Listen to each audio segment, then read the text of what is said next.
Police কোনো দল বা গোষ্ঠীর লাঠিয়াল বাহিনী হবে না।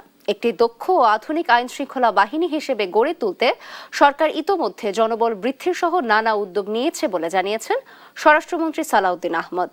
রোববার সকালে রাজশাহীর সারদায় বাংলাদেশ পুলিশ একাডেমিতে ২৭তম বিসিএস শিক্ষানবিশ সহকারী পুলিশ সুপার ব্যাচের প্রশিক্ষণ সমাপনী কুচকাওয়াজে একথা বলেন তিনি।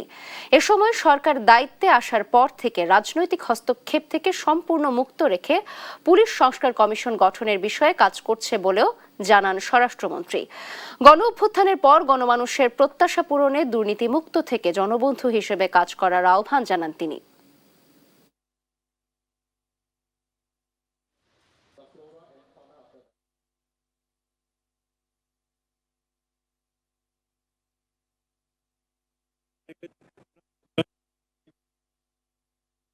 জনগণের সেবক হন। সাধারণ মানুষ যখন থানায় আসে তারা যেন আপনাদের মধ্যে সেবার মানসিকতা দেখতে পায়। বর্তমান যুগ আধুনিক তথ্য প্রযুক্তির যুগ,